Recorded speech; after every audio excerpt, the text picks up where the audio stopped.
15,000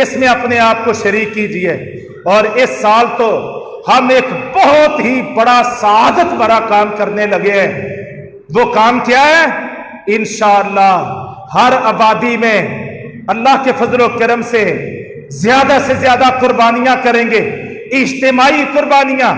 ضرورت کا گوشت گھر میں رکھیں گے اور باقی گوشت اپنے گرد و پیش کے ماحول میں، جو ہمارے لوگ قربانی کرنے کی طاقت نہیں رکھتے، ہماری کوشش یہ ہے، پورے ملک میں ہمارا عزم اور جذبہ یہ ہے، ہم نے انشاءاللہ کوشش یہ کرنی ہے ہر اس گھر تک قربانی والے دن ہم گوشت 2 کلو 3 کلو 4 کلو پہنچانے میں کامیاب ہوں، جو ہمارے گرد و پیش کے ماحول میں قربانی کرنے کی طاقت نہیں رکھتے ہیں۔ اس میں بھی آپ لوگوں کو شریک ہونا چاہیے۔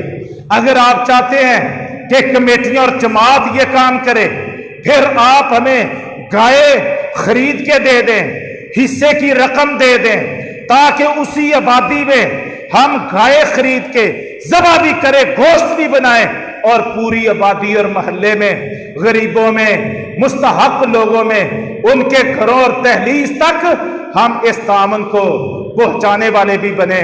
ہم عید کے دنوں میں یہ چاہتے ہیں کہ یہ گداگری کے لوگ شاپر لے کے آ جاتے ہیں، برتن لے کے آ جاتے ہیں، اور جن لوگوں نے قربانی کی ہوتی ہے وہ 2-3 اچھی بوٹیاں اور ساتھ ہی 2-3 جناب چربی والی وہ ایک مٹھی بھر کے دے دیتے ہیں، جیسے فقیر کو دینا ہوتا ہے۔ ابھی میں خطبہ جمعہ سے پہلے نبی کریم صلی اللہ علیہ وسلم کی ایک حدیث پڑھ رہا تھا۔ آپ نے فرمایا لا یؤمن احدکم، تم میں سے اس وقت تک کوئی شخص ایمان والا ہو نہیں سکتا حتی یحب لاخیہ ما یحب لنفسہ، جب تک اپنے دوسرے بھائیوں کے لیے بھی وہ کچھ پسند نہ کرے جو اپنے لیے پسند کرتا ہے۔ ہم تو اپنے لیے یہ بکاری پن، یہ فقیرانہ انداز کہ ہم کسی کے پاس جائیں اور وہ فقیروں کی طرح ایک مٹھی ہمیں دے دے، ہم اپنے لیے پسند نہیں کرتے، تو ہمیں اپنے لوگوں کے لیے، بھائیوں کے لیے بھی پسند نہیں کرنا چاہیے۔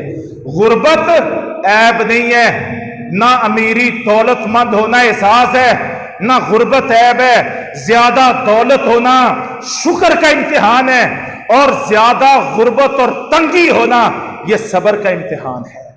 اللہ جس کو چاہے شکر کے امتحان میں ڈال دے، اور جس کو چاہے اللہ صبر کے امتحان میں ڈال کے اس کو آزما لے، تو یہ کوئی عیب نہیں ہے۔ غریب ہونا اور امیر ہونا کوئی احساس اور افتخار کی بات نہیں ہے، دونوں امتحان میں ہوتے ہیں، دیکھنا ہے کامیاب کون ہوتا ہے۔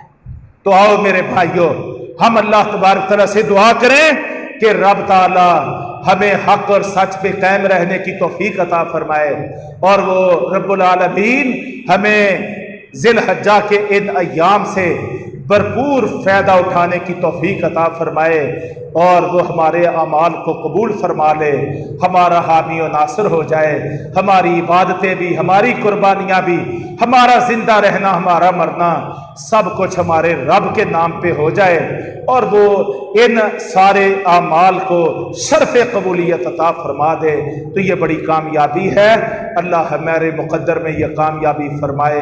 اقول قولی ھذا استغفر اللہ لی ولکم۔